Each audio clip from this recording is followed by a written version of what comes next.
또 함께 예배에 참여하신 우리 성도님들 위해 또 하나님께서 크고 풍성한 은혜 오늘도 더하시고 내려주실 줄 믿습니다. 우리 수요일 저녁 시간에는 우리 계속해서 철로역정 이야기를 우리가 함께 생각하고 있습니다. 그동안 이제 철로역정 이야기 이제 어떻게 흘러왔는가 하면 이 크리스찬이 이제 새로운 그 동행자를 만나게 되었죠. 소망이라고 하는 새로운 동행자를 만나고, 그리고 또 다른 사람을 이제 그 순례길에서 만나는데 그는 이제 누구입니까? 두 마음이라고 하는 사람이었죠. 이 두 마음은 어떤 사람이에요?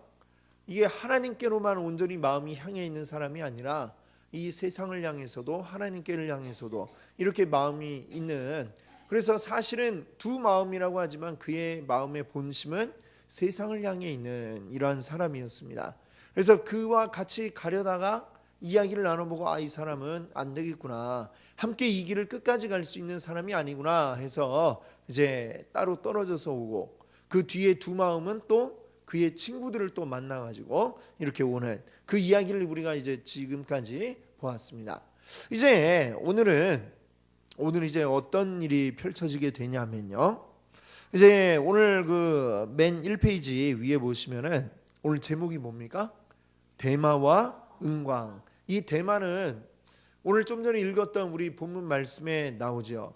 대마는 어떻다고 그래요?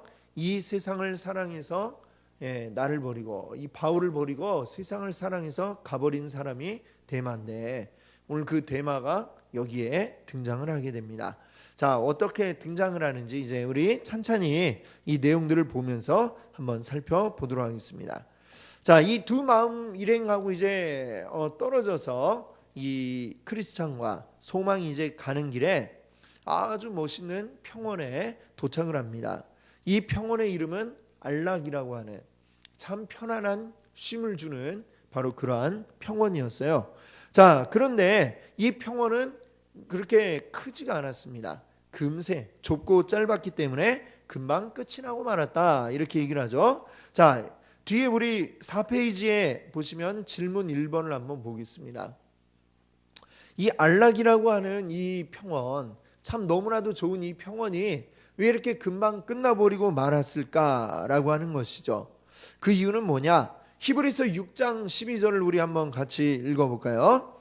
게으르지 아니하고 믿음과 오래 참음으로 말미암아 약속들을 기업으로 받는 자들을 본받는 자 되게 하려는 것이니라.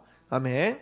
자, 여기 보니까 앞에 뭐라고 그랬어요? 게으르지 아니하고 믿음과 오래 참음으로, 이렇게 될 수 있게 하기 위해서 사실은 우리에게 이 안락이라고 하는 이 쉼터가 그다지 길지가 않은 것입니다. 무슨 얘기냐? 우리 사람의 본성이 어떠냐면 한번 이렇게 쉬기 시작하면 어떻게 되냐면 그냥 퍼져버리는, 그게 바로 우리의 본성이라고 하는 거죠. 이렇게 퍼져버린다라는 말을 성경에서는 뭐라고 표현을 합니까? 사람이 게으름에 빠지게 된다라고 이렇게 이야기를 하는 것입니다. 쉽고 편안한 거 다 좋아하죠. 그런데 그것이 지속되면 어떻게 되냐면 금세 게을러지는 게 바로 우리 사람의 본성이다라고 하는 거죠. 그 뭐 우리 하나님이 우리를 만드셨을 때로부터의 본성이 아니라 사실은 죄 때문에 생겨난 우리의 부패한 우리의 모습이 게으름입니다. 게으름. 그래서 우리가 이 게으름에 빠지지 않도록 하기 위해서, 그러나 아무리 이 순례의 길 믿음에 가는 성도들에게도 이 편안한 쉼이 필요하겠죠. 필요하기 때문에 이 안락이라고 하는 평원이 있지만, 그러나 그것이 길지는 않고, 그럼 그 다음에 또 다시 또 이렇게 계속해서 단련해 나가는 여러 가지 일들이 또 벌어지게 된다라고 하는 것을 우리가 기억해야 되겠습니다. 우리의 인생길이, 우리 주님께로 가는 우리 인생의 이 순례의 길이 정말로 이러하죠. 우리에게 평온한 시간이 있어요. 그러나 그것이 늘상 영원토록 지속이 되는 게 아니라 그 순간이 또 지나고 나면 또 어떤 일들이 생기고, 그러나 그 어떤 일들이 나에게 힘들고 괴로울 수 있지만 그걸 통해서 우리는 어떻게 됩니까? 또다시 훈련받고 더 성장하는 그러한 계기가 되는 줄 믿습니다. 우리가 이 훈련하고 성장해 나가는 것, 이것을 늘 사모하면서, 그러나 그것이 또 지나간 후에 우리에게 주어지는 바로 이 안락이라는 평온과 같은 그러한 우리의 또 어떤 휴식기, 이것도 역시 또 하나님이 허락하신 것이니 또 우리가 잘 즐길 수 있는 그런 이 우리 마음의 여유, 그리고 이것들이 왜 이렇게 우리에게 주어지는가, 왜 또 좋았다가 나빴다가 이렇게 반복이 되는가, 그 이유들을 우리가 잘 알고 있기를 원합니다. 우리 인생에 이런 일들이 반복이 됩니다. 끊임없이 반복이 되죠. 그것을 잘 주님을 의지해서 이겨나갈 수 있기를 바랍니다. 자, 그 뒤에 이제 앞에 1페이지 보세요. 근데 그 안락이라고 하는 평온을 지나고 나니까 금세 그 앞에 무엇을 만났냐면 부정한 이득이라고 부르는 작은 언덕이 앞에 나타났습니다. 그리고 그 언덕에는 무엇이 있었냐면 은광, 즉 은을 캐낼 수 있는 탄광이 거기에 있었어요. 자, 근데 이 은이 어떻습니까? 비싼 거잖아요. 좋은 거잖아요. 그렇죠? 그래서 그걸 보려고 사람들이 그냥 막 그쪽으로 막 갔다는 얘기가 나오고 있습니다. 근데 그 입구까지 너무 가까이 갔다가 그만 입구가 무너져 버려가지고 죽은 사람들도 많이 있고, 또 그냥 아예 뭐 영원히 불구가 되어버린 뭐 이런 사람들도 많이 있다더라 라는 그런 이야기가 나오고 있죠. 자, 4페이지에 2번 한번 질문을 보세요. 이 은광이 위험한 이유가 무엇이냐라고 이렇게 묻습니다. 자, 이유는 무엇일까요? 어떤 물질의 욕심이라고 하는 것. 이 은광이라고 하는 것은 우리가 보는 순간 욕심이 생겨나기 때문에 그렇습니다. 어떤 물질이 옆에서 왔다 갔다 하면, 아예 안 보이면 상관없는데 뭔가 잡힐 것처럼 왔다 갔다 하면 그만 욕심이 생겨 버리는 것이죠. 제가 이제 일전에 작년에 저희 집 차가 이제 고장이 나갖고 이제 바꿨는데 얼마 전에 그 차를 판매한 영업사원이 저를 또 잊지 않고 이렇게 카드를 하나 보냈더라고요. 근데 카드에 보니까 뒤에 이렇게 추신 PS 하고서 뭐라고 썼냐면, 아시죠? 되시면은 절반이에요. 뭐 이렇게 돼 있는 거예요. 그래갖고 이게 뭔 소린가 하고 봤더니 종이가 한 장이 더 들어 있더라고요. 그리고 보니까 그게 뭐냐면 로또를 한 장을 넣어가지고 보냈더라고요. 그래가지고 그거 보니까 또 혹시나 하는 또 마음이 혹시 되면 어떡하지? 막 이러고, 이야, 그 또 고민이 생기더라고요. 그래갖고 또 확인을 해봤죠. 해봤는데 꼴등도 당첨이 안 됐어요. 근데 참 그래요. 이 종이 쪼가리 하나인데 그거 하나 딱 받는 순간에도 이게 마음에 이 요동이 생기잖아요. 그렇죠? 우리가 이 은광이라고 하는 게 그래요. 이건 뭐 그거보다 더 아주 눈앞에 딱 보여지면은 사람이 순간 이제 이성을 잃게 됩니다. 욕심이 생기게 돼요. 이 세상에 일어나는 모든 이 죄들이 다 결국 무엇입니까? 우리의 욕심 때문에 생겨나는 것 아닙니까? 그 욕심을 향해서 우리는 자기가 죽을지 살 줄도 모르고 거길 향해 달려드는 거죠. 마치 나방이 불을 향해 달려들듯이 말입니다. 그게 바로 우리 인간의 이 죄악됨이다라고 하는 것입니다. 그래서 이 은광이라고 하는 건 너무나 위험한 거예요. 즉 무엇이냐? 우리 인생 가운데 갑작스레 우리가 사람이 뭔가 노력을 하고서 거기에 대한 정당한 대가를 얻어야 되는데 다 보면 꿈꾸는 게 뭐예요? 노력은 조금 하고 많이 얻기를 바라잖아요. 근데 그게 잘못된 것이죠. 결국에는 그것이 우리의 욕심이다라고 하는 것입니다. 즉, 네 은광이라고 하는데 들어가서 내가 조금만 이렇게 하면 거기서 큰 어떤 부를 얻을 수 있을 것 같아. 이런 생각, 결국 그 생각이 이 사람을 파멸로 몰아가고 죽게 만들고 거기에서 영원히 회복될 수 없는 상태로, 돌이킬 수 없는 상태로 빠져버리게 된다라고 하는 것입니다. 우리가 잘 알듯이 저기 태백에 가면 거기 뭐가 있어요? 강원랜드 있잖아요. 그렇죠? 거기 가보면 차들이 그 많이 있습니다. 거기에 밖에 보면. 근데 그 차들이 다 뭐냐면 저당 잡혀가지고 찾아가지도 못하고 있는 차들이 수도 없이 이제 거기에 많이 있어요. 그리고 그 안에 보면은 사람들이 거기서 나오지도 못하고 그냥 거기에 축치고 앉아가지고 자리 잡아주고 있다가 어떤 사람이 오면 사람들이 이제 하러 오면 비켜주고 대신에 뭐 이렇게 푼돈 이제 뭐 10,000원 뭐 이렇게 받아가지고 그걸로 또 이제 또 그 땡기고 하는 이런 사람들이 엄청나게 많이 있다고 그럽니다. 이 사람들이 이게 왜 그렇게 됐을까요? 그 사람들 중에 보면은 멀쩡한 직업 가지고 있던 사람들도 많아요. 그런데 어느 날 갑자기 거기에 빠져버리니까 거기서 헤어나오질 못하고 이게 막 땡겨가지고 막 나오니까 이거 계속 다 여기다 하면 엄청 부자 될 것 같으니까 막 다 집어넣고 또 빚내서 집어넣고 차도 저당 잡히고 집도 팔고 가정이 파탄나고 인생이 파탄나는 이런 사람들이 굉장히 많다라고 하더라고요. 그래서 그게 결국 무엇입니까? 이게 바로 이 옆에 보이는 은광같이 신기루같이 막 옆에 보이는 거예요. 보일 듯이 잡힐 듯이. 그리고 거기에 빠져들면 결국 우리가 탐욕 가운데 빠져들게 되면 우리의 인생과 모든 것들이 파멸하게 된다. 영과 육이 파멸한다라는 사실을 우리가 기억해야 되겠습니다. 그래서 이 은광이라고 하는 것, 우리의 욕심의 끝은 결국 위험하다라는 사실을 알아야 하겠습니다. 다시 이제 1페이지로 오셔가지고 자 그걸 보고 이제 보니까 거기에 어떤 사람이 또 옆에 있었느냐면 대마가 이제 거기에 있었다라고 이야기를 해요. 그리고 그 대마가 이제 길 옆에 있다가 지나가고 있는 크리스찬과 소망을 보고서 이리로 좀 와보세요 라고 이렇게 내가 보여드릴 게 있으니까 일로 와보셔 이렇게 부르는 모습이 이제 여기에 나오고 있습니다. 자 뒤에 3번을 한번 보세요. 3번 질문을 우리를 유혹하는 것들의 특징이 무엇이냐. 자 4페이지에 3번 질문 우리를 유혹하는 것들 다 어떤 특징을 가지고 있느냐면 보기에는 굉장히 화려하고 아름답고 그렇다는 것이죠. 근데 그것이 결국 무엇이냐? 우리 안목의 정욕을 이제 자극하는 그런 것들이다라는 것이죠. 밑에 나와 있는 성경 말씀들을 보세요. 창세기 6장에 보면 노아 홍수 이전에 이 세상의 모습을 묘사하고 있습니다.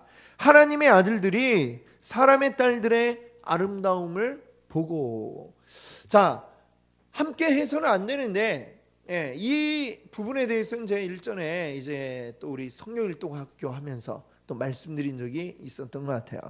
이 하나님의 아들들 이 세상이 셋의 계열과 그리고 이제 또 가인의 계열로 이렇게 쫙 나누어져 있고 그렇게 결국 하나님의 사람들은 항상 반드시 있고 또 다른 사람들은 이 세상 가운데 있는 사람들이 있다는 거예요. 그들이 함께 섞여서는 안 되죠. 하나님의 사람들은 하나님에게 붙어 있어야 되는데 사람의 딸들을 보고 그들의 아름다움에 빠져버렸다라고 이렇게 이야기하고 있습니다. 자, 그 유혹에 넘어갔다라고 할 수 있겠죠. 여호수아 7장에는 또 어떤 이야기가 나옵니까? 아간이라고 하는 자가 유다 지파 아간이 처음에 하나님이 이 가나안 땅에 들어갔을 때에 여리고성을 쳤을 때 여리고성에 어떤 것도 남겨두지 말고 모든 걸 다 생물은 죽이고 모든 재물들도 다 파괴해라 이렇게 말씀을 하셨습니다. 근데 이 아간이 다 볼 때에 아까운 거죠. 그 신할산의 아름다운 외투 한 벌과 또 은 200세겔 또 무게 50세겔 되는 그 금덩이를 보고 그걸 보고 그만 유혹에 빠져버리고 말았던 것입니다. 그래서 하나님의 말씀을 어겨서 일이 생겨나게 되죠. 자, 또 사무엘하 거기에도 보면 다윗이 죄를 짓는 장면이 나옵니다. 다윗이 이제 자기 부하 장수들은 다 전쟁터에 내보내고 궁전 탁 옥상에 가지고 이제 뒷짐지고 탁 산책을 하다가 보니까 저 멀리에 이제 뭐가 보이는 거예요? 아리따운 여인이 목욕하고 있는 것을 딱 보고 그냥 눈이 팍 돌아가가지고 그래가지고 결국은 어떻게 됩니까? 이 안목의 정욕에 빠지니까 결국에는 죄를 범하게 되었다라고 하는 것입니다. 우리를 유혹하는 것들이 다 그래요. 처음에는 뭔가 보기에 굉장히 아름답고 좋아 보이는데, 근데 그것에 빠져버리면 결국 우리가 죄를 짓게 된다라고 하는 사실을 우리가 기억해야 됩니다. 우리 눈에 보이는 것에 우리가 흔들려서는 아니 되겠다라고 하는 것입니다. 자, 그 다음에 1페이지에 다시 보시면 대마가 이제 막 부르니까 크리스찬이 우리가 뭐 이 가는 순례길을 굳이 벗어나 가지고 거기에 볼 만한 뭔가가 있습니까? 이렇게 물었어요. 그랬더니 여기에 은광이 있다 이렇게 이야기를 하면서 자, 여기 와갖고 같이 가봅시다. 그러면 거기서 우리가 힘들이지 않고 부자가 될 수 있습니다 라고 이제 대마가 이야기를 하지요. 자, 4번 질문을 한번 봐보세요. 5페이지에 순례길에서 항상 받는 유혹, 늘 어떤 유혹을 받냐면 어떤 유혹을 받는 것 같아요? 지금까지 쭉 오면서 유혹들을 항상 뭐냐면 쉽게 뭔가를 얻을 수 있다라고 이야기를 하는 겁니다. 쉽고 편한 길이 있어요 라고 이렇게 얘기를 해요. 그런데 사실 이 순례의 길은 어떤 길이라고 이 마태복음 7장 13절 뭐라고 이야기합니까? 좁은 문으로 들어가라, 좁은 문으로 들어가라 이렇게 이야기합니다. 좁은 문, 좁은 길, 그 길을 가야 하는데 자꾸만 여기에서 유혹은 어떻게 들어와요? 여기 좀만 벗어나면 쉽게 갈 수 있다, 빠르게 갈 수 있다, 자꾸만 이런 유혹들을 하게 되는 것이죠. 자, 그 유혹들이 결국에 넘어가게 되면 어떻게 돼요? 순례의 길을 벗어나게 만듭니다. 하나님께로 가는 온전한 길을 벗어나 버리면 안 되는 것이죠. 그 길에서 벗어나게 만드는 유혹, 정말 너무나 달콤한데 우리에게 조금만 이렇게 벗어나면 되게 쉬워 라고 얘기를 하면 다 거기에 솔깃해지는 것입니다. 그래서 거기에 넘어가게 되는 것이죠. 자, 우리가 알아야 될 게 있습니다. 오늘날 우리를 어지럽게 만드는 이런 이단들이 있잖아요. 신천지라든지 이런 데 보세요. 그 사람들이 이야기하는 게 뭐예요? 굉장히 뭔가 다른 뭔가가 있는 것처럼 이야기를 하죠. 그리고 굉장히 자기들만의 어떤 굉장히 쉬운 방법이죠. 뭐 그것도 쉽진 않겠지만 굉장히 자기를 다 갖다 쏟아 부어서 헌신해야 되는, 그것도 굉장히 헌신하는 것이긴 합니다만 잘못된 헌신을 하는 거죠. 근데 우리가 조금만 이렇게 하면 금방 14만 4천이 차면은 우리가는 뭐 엄청난 것을 누릴 수 있다라고 이렇게 얘기하잖아요. 그냥 딱 이 말하고 마찬가지인 것 같아요. 여기 벗어나고 좀만 일로 와보면 우리가 조금만 하면 굉장한 부자가 될 수 있다라고 이렇게 이야기를 하죠. 지금 뭐 아마 거기 14만 4천이 진작에 넘었다고 그래요. 근데 요즘 들으니까 뭐라고 그러냐면 하여튼 참 그 사람들 말도 잘 만들어내요. 그렇죠? 거기에서 우리 중에 또 될 사람이 따로 있다 이러면서 더 이제 헌신해라 막 이렇게 이야기를 하고 그러고 있다고 그래요. 참 안타까운 일입니다. 그렇죠? 지금 그 사람들은 지금 이 대마 같은 이만희 교주에게 속아가지고 지금 잘못된 은광으로 지금 넘어간 사람들이에요. 지금 그런데 그들이 스스로 그거를 모르고 있고 그리고 그 길에서 계속 빠져들고 있는 것이죠. 우리는 기억해야 되겠습니다. 쉽고 편한 길이 없어요. 이 길은 우리가 일생토록 우리가 가야 할 길이고 그 길은 쉽지 않고 어려움이 계속해서 있고 때로는 전에 그 허영의 시장에서 그랬던 것처럼 세상 사람들에게 비난받고 때로는 죽기까지 하는 이런 일들도 벌어질 수 있는 것이 우리가 가는 이 좁은 길이다. 이 사실을 우리가 알아야 됩니다. 쉬운 길은 없다. 우리가 가는 길은 좁고 힘들고 어려운 길이라는 사실을 여러분들 알아야 하겠습니다. 자, 다시 1페이지로 오세요. 자, 부자 될 수 있어 하고 이제 부르니까 크리스찬이 그 전에 소망이 솔깃했어요. 소망이 듣고서 솔깃해가지고 우리 좀 가볼까요? 이렇게 얘기를 한 거예요. 그랬더니 크리스찬이 안 됩니다 라고 이렇게 얘기를 해요. 왜냐하면 이것들은 우리 순례의 길을 방해하는 것이에요 라고 하면서 이 소망에게 이야기를 해주게 되죠. 자, 뒤에 5페이지 5번 질문 한번 보세요. 소망은 대마의 유혹에 미혹되어서 가보자 이렇게 이야기했습니다. 그러나 누구의 도움을 받아 유혹에 넘어가지 않았습니까? 누가 도와줬어요? 크리스찬이 도와줬습니다.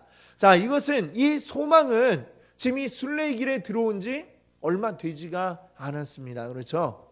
예, 그 허영의 시장에서 크리스찬이 이 고난당하는 걸 보면서 마음에 감동이 되어서 이제 그때의 순례의 길로 접어든 사람이에요. 그렇기 때문에 아직 이 믿기는 하지만 이 오랜 연륜이 쌓이지 않았기 때문에 주변의 유혹에 쉽게 흔들릴 수가 있는 것이죠. 자, 우리 교회 안에도 그래요. 이게 믿음의 그 상태가 있지 않습니까? 믿음의 어린 아이도 있고 영적인 또 이제 뭐 청년도 있고 영적인 어른도 있고 이렇다, 부모도 있다, 이렇게 이야기하지 않습니까? 그래서 우리 교회 안에 믿음이 약한 자들은 또 어떻게 됩니까? 흔들릴 일이 사실은 많아요.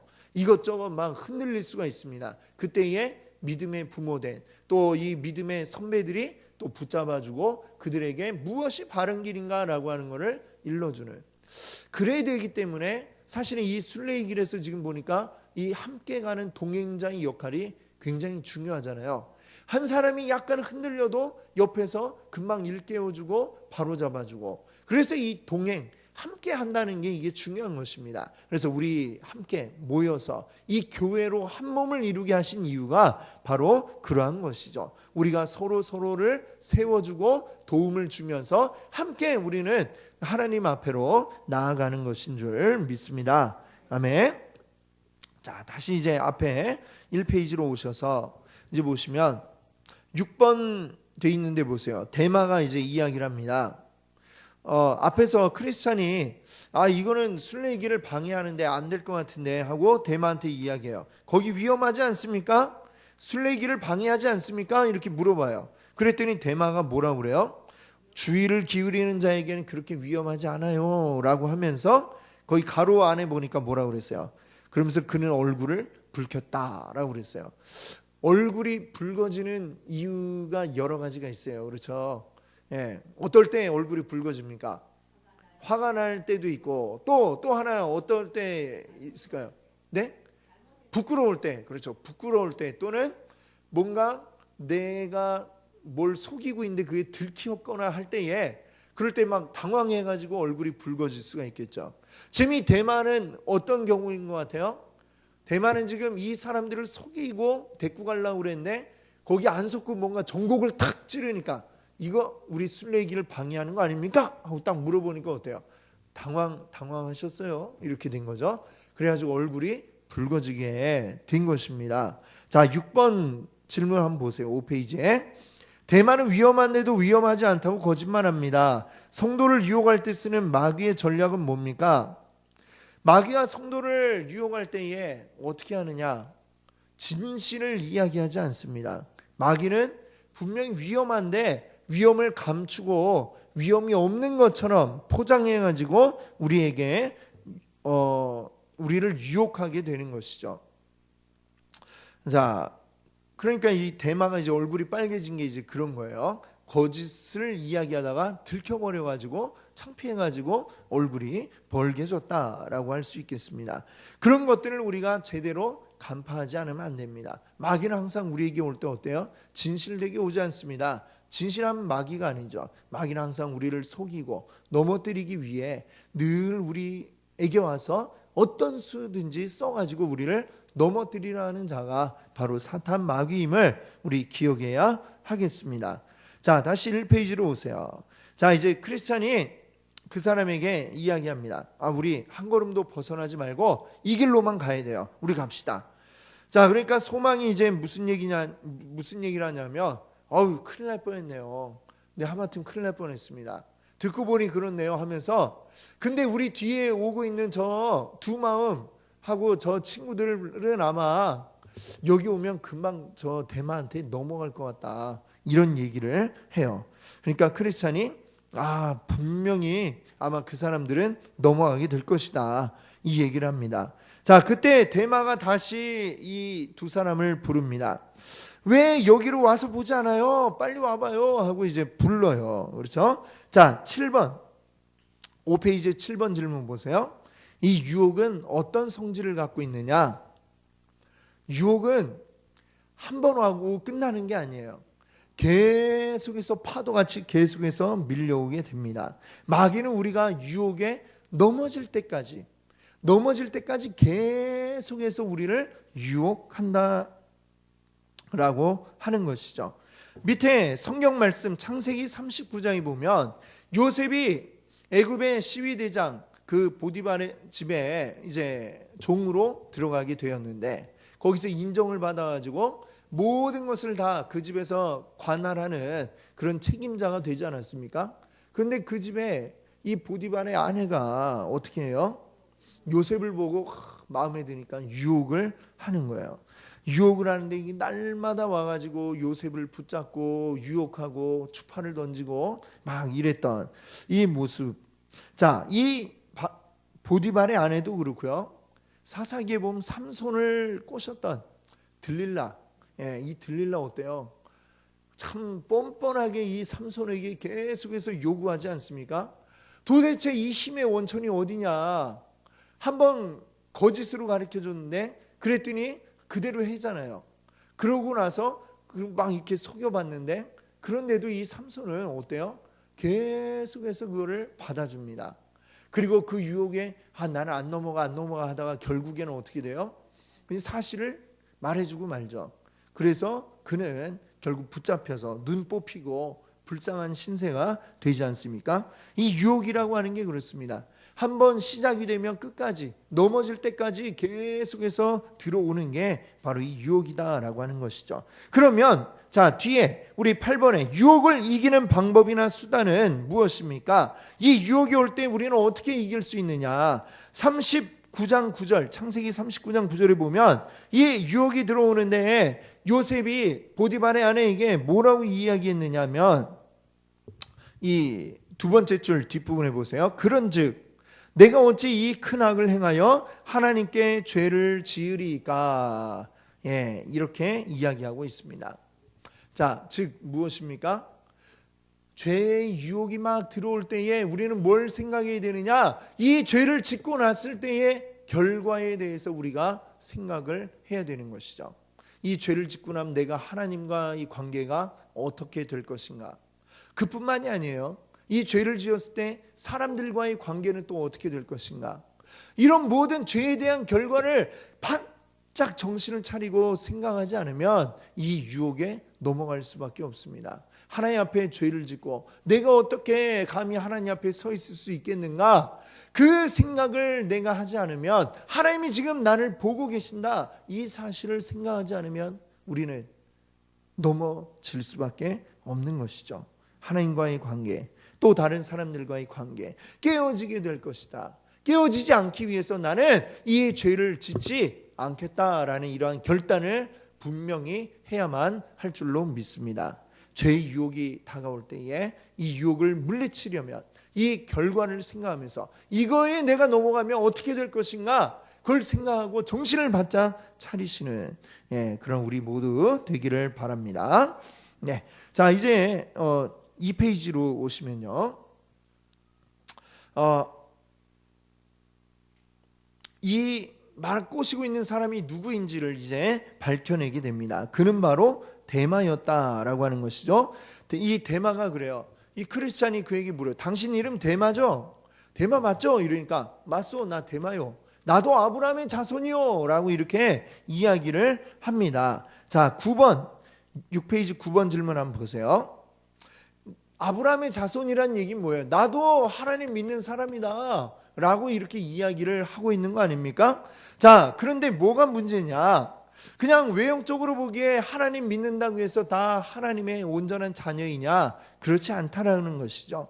그러면 우리에게 무엇이 있어야 되느냐? 그걸 지금 이제 묻고 있는 겁니다. 자, 로마서 2장 29절을 한번 같이 읽어볼게요. 오직 이면적 유대인이 유대인이며 할례는 마음에 알지니 영에 있고 율법 조문에 있지 아니한 것이라. 그 칭찬이 사람에게서가 아니요 다만 하나님에게서니라. 아멘. 자, 로마서 2장에 보니까 뭐라고 있습니까? 할례는 어디에다 하라고 그랬어요? 몸에 하는 거 그게 중요한 게 아니다. 마음에 할례 받아야지. 내 마음이 온전하게 하나님을 따르고 있어야지 겉으로만 그리스도인, 겉으로만 하나님 믿는 사람 이렇게 되어서는 안 된다라고 하는 것입니다. 그러면 우리 가운데 무엇이 있어야 되겠습니까? 우리 마음이 어떻게 돼야 돼요? 하나님에게로 완전히 변화된 심령, 하나님의 성령이 우리 가운데 들어와서 주님 뜻대로 변화된 심령을 가지고 있어야, 그래야 그가 진정한 하나님의 백성이다 라고 하는 것입니다. 자, 다시 이제 앞에 2페이지 보세요. 2페이지에 보시면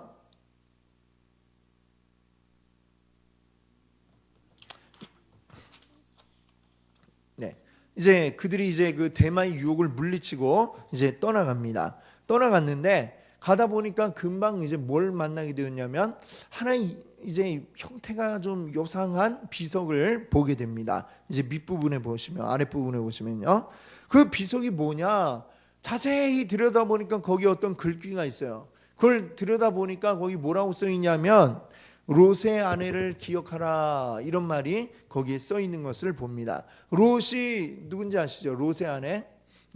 소돔과 고모라가 멸망할 때에 롯의 가족들이 다 빠져나왔는데 하나님이 절대 뒤돌아보지 말라라고 했는데 롯의 아내는 어떻게 했어요? 뒤를 딱 돌아보다가 그만 소금 기둥이 거기서 되었다라는 이야기가 이제 창세기에 나오고 있습니다. 즉 그들의 앞에 서 있는 그 오래된 비석이 알고 보니 뭐였어요? 바로 이 롯의 아내였다라는 그런 이야기를 하고 있는 것이죠. 자, 여기 이제 보시면 10번을 한번 우리 질문 한번 볼까요?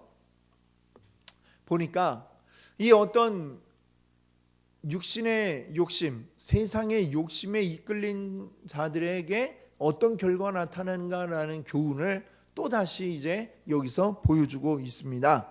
그래서 10번에 보시면 같은 내용의 가르침이 반복되는 것은 이것은 무엇을 의미하느냐? 밑에 빌립보서 3장 1절을 보세요. 끝으로 나의 형제들아 주 안에서 기뻐하라. 너희에게 같은 말을 쓰는 것이 내게는 수고로움이 없고 너희에게는 안전하니라. 아멘. 자, 이 존 버년이 하면서 이 비슷한 어떤 계속 연속된 이런 경고들을 하는 이유가 무엇입니까? 철로역정 안에서요. 그 이유가 뭘까요? 너무나 중요하기 때문에 계속해서 반복을 하는 거예요. 반복한다는 건 중요하다는 이야기죠. 즉 무엇입니까? 그걸 통해서 계속해서 우리 마음에 완전히 새겨지도록 반복을 통해서 그렇게 함으로써 무엇입니까?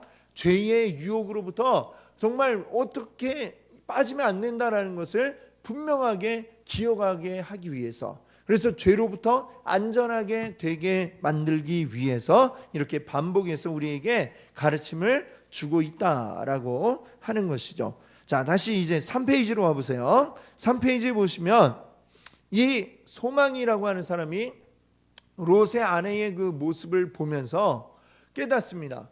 이야, 이 롯의 아내는 한 번도 길을 벗어난 적이 없고 그냥 뒤만 한번 돌아봤을 뿐인데 이렇게 소금 기둥이 되어버렸는데, 와, 내가 이 소망이 아까 한번 가볼까요 그랬잖아요.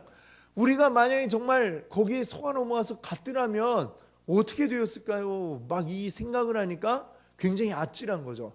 이야, 큰일 날 뻔했구나, 이런 것을 이제 생각을 하게 된 겁니다. 그러니까 어때요? 야, 제가 그런 마음을 먹었다는 게 참 너무 창피하고 부끄러워요 라는 이런 이야기를 하는 것이죠. 자, 11번을 한번 보세요.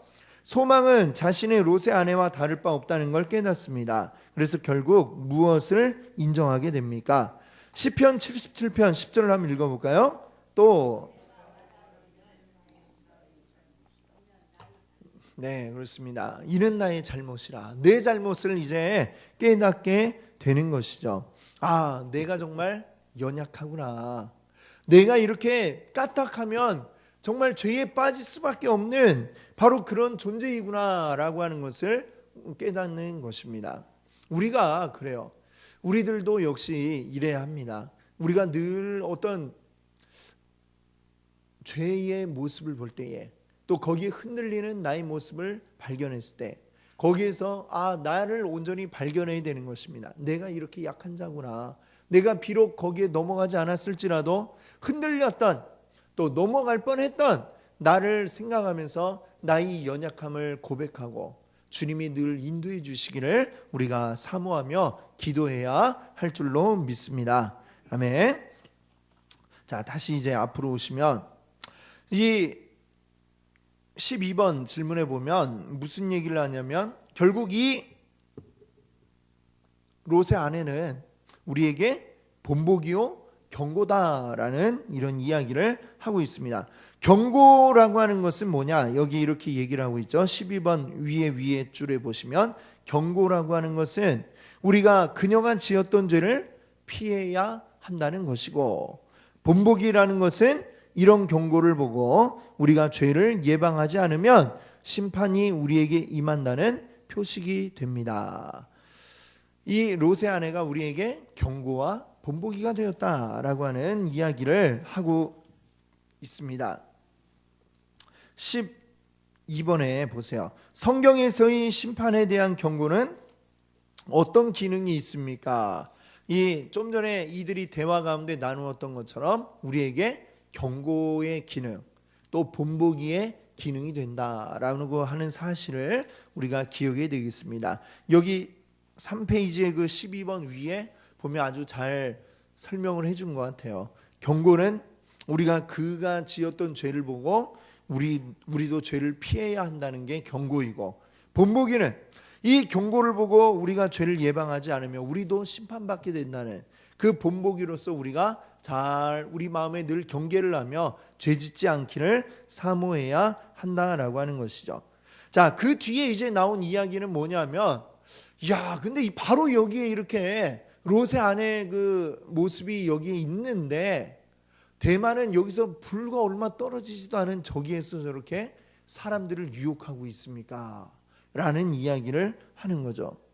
그러니까 어때요? 하나님의 경고 본보기가 지금 바로 옆에 있는데 그것을 보고도 무시하고 계속해서 죄를 짓고 있는 이 데마와 같은 사람들, 그들은 어떻게 될 것인가? 13번 3페이지 맨 밑에 13번에 뭐라고 했어요? 그 위에 보시면은 하나님의 목전에서 죄를 지으면서 그들에게 경고하는 이런 본보기를 무시하는 자들은 가장 무서운 심판을 받을 것입니다 라고 이렇게 이야기하고 있습니다. 자, 뒤에 7페이지에 13번을 한번 보세요. 하나님의 경고를 무시하면서 계속 죄를 짓는 자들에게는 어떤 형벌이 있습니까? 그렇죠.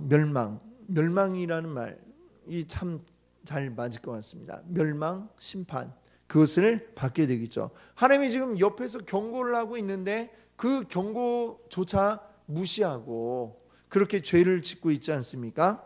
그러면 하나님께서는 그를 본보기로 삼아서 가장 무서운 심판을 그에게 주게 될 것입니다. 마치 롯의 아내가 본보기로 이렇게 탁 그냥 어떻게 보면 단순한 한 동작 잘못한 거지만 그가 하나님의 말씀을 어기고 세상에 대한 욕심을 버리지 못했기 때문에 그 결과로 소금 기둥이 되어버린 것처럼 하나님이 끝없이 경고하고 계신데 그것을 애써 무시하는 자는 하나님의 본보기 그리고 심판을 받게 될 것임을 기억해야 하겠습니다. 자, 오늘 이 말씀들을 통해서 데마라고 하는 또 성경 속에 나오는 인물이 또 철로 역정에도 나왔습니다. 그 데마는 세상을 너무나도 사랑해서 또 사람들을 미혹하게 빠뜨리는 이런 역할을 하고 있는데, 이런 유혹들, 우리 인생에 끝없이 다가오는 유혹들, 우리가 온전히 하나님의 말씀에 입각해서 유혹을 떨쳐버리고 온전히 하나님 앞에만 서 있기를 원합니다. 함께 같이 기도합니다.